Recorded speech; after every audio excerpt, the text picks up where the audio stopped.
The salvage yard stretched endlessly across the barren moon of Kepler 442c, a graveyard of starships from a dozen different civilizations.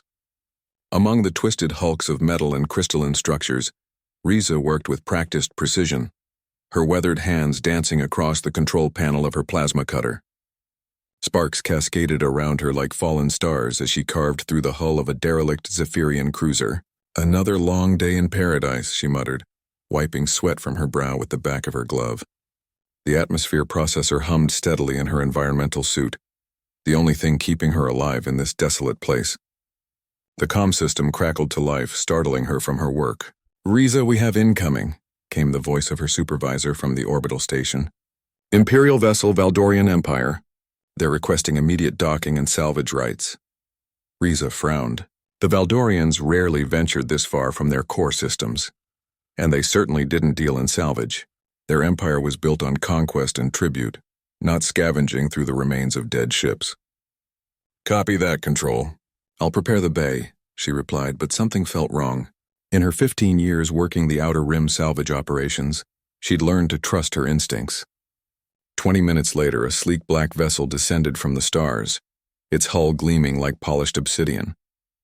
The ship was elegant in the way that only Valdorian craft could be, all flowing lines and subtle curves that suggested both beauty and deadly purpose. As it settled into the designated landing area, Riza noticed the imperial crest emblazoned on its side, the golden serpent of the Valdorian throne. The airlock cycled open with a soft hiss, and out stepped Empress Anna herself. Riza had seen her image on countless news feeds across the galaxy. The ruler who had conquered 17 star systems in the past decade, whose fleets had brought entire civilizations to their knees. She was tall and regal, her skin bearing the distinctive silver markings of Valdorian nobility, her eyes a piercing violet that seemed to see through everything they looked upon. "Human," Anna said, her voice carrying the authority of someone accustomed to absolute obedience. "We seek passage to the inner systems. Your vessel will suffice for our needs." Riza blinked in confusion. "Ma'am, with respect, this isn't a passenger service. This is a salvage operation. And that," she pointed to her battered workship, "is barely held together with prayer and duct tape. Surely your imperial vessel has been compromised." Anna cut her off sharply. "We require immediate departure. Prepare your ship." That's when Riza noticed them, the scorch marks on the Empress's armor, the way her entourage of guards kept glancing nervously at the sky, the barely contained panic in their eyes despite their rigid military bearing. They weren't here for salvage rights. They were running. "Look, Your Majesty, I appreciate the situation you're in, but you will comply or you will be executed for treason against the Empire," Anna declared, her hand moving to the weapon at her side. Riza held up her hands in surrender. All right. But I'm telling you, my ship isn't designed for passengers. It's a working vessel built for hauling scrap. Not for," she gestured at the ornately dressed Valdorians. "This." 30 minutes later, as the Empress and her retinue approached Riza's ship, a patchwork monster of salvaged parts and improvised repairs that she'd named Frankie, Riza felt compelled to make one last warning. "Don't enter the ship," she yelled, but it was too late. Empress Anna stepped through the airlock and immediately understood why the human had tried to warn her. The interior of the vessel was a maze of exposed conduits, jury-rigged systems, and repurposed components from at least 30 different ship designs. Pipes hissed with steam, cables sparked intermittently, and the floor was a patchwork of different metals that groaned under their weight. But it wasn't the chaotic appearance that made the Empress pause. It was the smell. It was the smell of human ingenuity. Oil, metal shavings, ozone from welding, and something indefinably organic that spoke of countless hours spent in this cramped space, fixing, building, and rebuilding. It was the smell of someone who refused to give up, no matter how impossible the situation became. This is functional?" Anna asked, staring at a control panel that seemed to be held together with some kind of metallic tape. "More than functional," Riza said proudly, squeezing past them to reach the pilot's station. "She's got the heart of a Terran heavy lifter, the engines from a Martian racing yacht, and the navigation system from a Centauri deep space explorer. Took me 8 years to build her from scratch." One of the Valdorian guards whispered something in their native tongue, and Anna nodded grimly. Through the viewport they could see lights in the sky. Their pursuers had found them.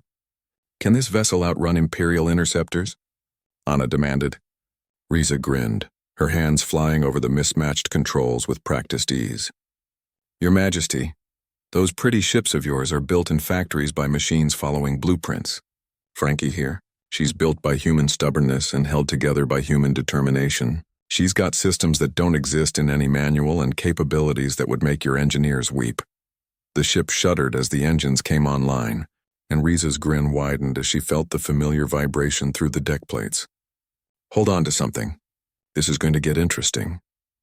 As Frankie lifted off, her engines howling with barely contained fury, Empress Anna finally understood what the human had been trying to tell her. This wasn't just a ship. It was a testament to everything that made humans dangerous. Their refusal to accept limitations, their ability to create something extraordinary from nothing but scrap and will, their stubborn insistence that any problem could be solved with enough creativity and caffeine. The interceptors gave chase, their sleek forms cutting through space like silver daggers. But Frankie danced between them, her mismatched systems providing capabilities that no military planner had ever anticipated. She could boost power from her navigation array to her shields, reroute life support to increase engine output, and perform maneuvers that should have torn her apart but somehow didn't. How is this possible? Anna breathed, watching the tactical display as they outpaced ships that were supposedly superior in every way. Riza's eyes never left the controls as she threaded them through an asteroid field at speeds that made her passengers' vision blur. Because, Your Majesty, when you've got nothing but scrap and determination, you learn to make miracles out of spare parts. That's what we humans do. We take the impossible and make it Tuesday afternoon. As they cleared the asteroid field and jumped to hyperspace, leaving their pursuers far behind, Empress Anna sat in stunned silence. She had conquered star systems with fleets of perfectly engineered warships, but she had never seen anything like this. Raw human ingenuity turning a salvage hauler into something that could outmaneuver her empire's finest vessels. Human, she said finally, I believe I understand now why your species has survived so long in this galaxy. Riza looked back at her and winked. We're too stubborn to die, Your Majesty. Too stubborn to die.